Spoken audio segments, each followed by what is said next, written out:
Bonjour à toutes et à tous l'équipe, j'espère que vous allez bien. Pour cette nouvelle vidéo, on se retrouve pour la présentation complète de la 10e étape du Tour de France 2024. Première étape de la deuxième semaine de course du Tour de France, après la journée de repos donc à Orléans.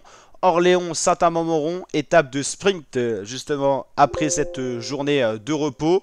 187 km, c'est assez long. Pas du tout de côte répertoriée au classement des grimpeurs. Un sprint intermédiaire qui interviendra rapidement sur le terrain à Romorantin-Lanthenay. Et normalement, ça sera du tout plat, tout cuit pour les équipes de sprinteurs et pour les sprinteurs. On peut penser à Philipsen, Cavendish, Grimay. Grimay qui est pour l'instant le sprinter de ce tour, maillot vert. Et c'est le seul sprinter à avoir déjà remporté 2 victoires d'étape sur ce Tour de France. Départ fictif pour 13h, arrivée prévisionnelle autour de 17h, 17h30. Donc voilà, on sera où sur la carte, on va regarder ça.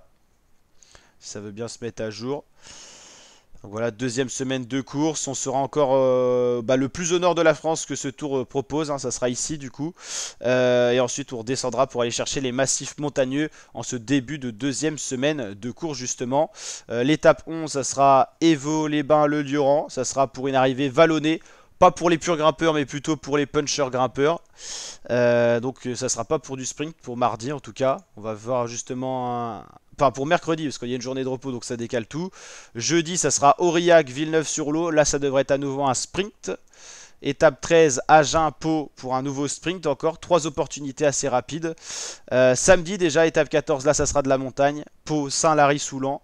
Pau d'ailleurs, pour la petite anecdote, qui est la ville qui a été le plus franchie par le Tour de France, parce qu'elle est située stratégiquement près des Pyrénées. Et Loudanvielle, plateau de Beille pour l'étape de dimanche. Donc vous l'avez compris, 3 sprints massifs attendus, une étape pour baroudeurs certainement, et 2 étapes de grimpeurs. On a donc un total de 6 étapes qui seront sur des profils totalement différents. On aura du plat, 3 étapes de sprint, une étape pour baroudeur et 2 étapes de montagne. Ça fait donc 6 étapes, c'est bien cela.